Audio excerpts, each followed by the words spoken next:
அவர் கடவுள்களை வன்மையாக எதிர்த்தார், அசிங்கமாக பேசினார், சத்தியம். அவர் வளர்த்த ஒரு பொண்ணை திருமணம் முடிச்சார், சத்தியம். ஆனால் தந்தை பெரியார் வேற ஒரு பெண்ணுக்கு பாலியல் இச்சை கொடுத்தார் அப்படின்னு சொல்லி ஏதாவது ரெக்கார்டு இருக்கா? ஏதாவது ரெக்கார்டு இருக்கா? ஒரு ரெக்கார்டு. அவர் கண்ணியமா தான் வாழ்ந்தார். சின்ன பொண்ணை திருமணம் முடிக்கிறது ஒன்றும் தப்பு கிடையாது. இன்னைக்கு காலகட்டத்திலையும் சரி, பணம் இருக்கிறவன் அவனுக்கு ஏத்த மாதிரியான மனைவியை அமைச்சுக்கிறான். அது அவனுடைய தனிப்பட்ட கருத்து. ஒரு சின்ன குழந்தையை அவர் முடிச்சுட்டார். கல்யாண வயசுல தான் கல்யாணம் முடிச்சிருக்காங்க. கல்யாணம் முடிச்சும் அந்யோன்யமா வாழ்ந்துட்டு தான் 2 பேரும் இறந்து போயிருக்காங்க. சரியா? யாருக்கும் கட்டாயத்தின் அடிப்படையில் இங்க கல்யாணம் பண்ணி வைக்கல. முதல்ல அதை புரிஞ்சுக்கிட்டு பேசுங்க. மணியம்மைக்காக நீங்க ஒன்றும் வக்காலத்து வாங்க வேண்டாம். மணியம்மைக்கு பிடிச்சுதான் திருமணம் நடந்துச்சு, சரியா? இன்னொரு காலத்துல சொல்லுவீங்க கண்டிப்பா, மணியம்மை காசுக்காக ஒரு கிழவனை கட்டிக்கிட்டாங்க அப்படிங்கிற மாதிரி வாய் கூசாம சொன்னாலும் சொல்லுவீங்க நீங்களாம். ஏங்க, கல்யாணங்கிறது அவருடைய தனிப்பட்ட கருத்துங்க.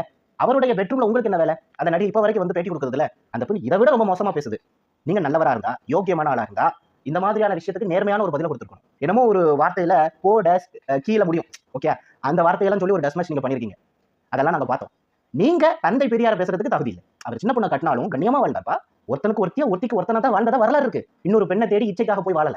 ஆனா நீங்க, நான் அதை சொல்ல வரல, நீங்க தான் சொல்ல வைக்கிறீங்க. தந்தை பெரியார சொல்லும் போது உனக்கு ஏன் தம்பி துடிக்குதுன்னு சொல்றே இல்ல.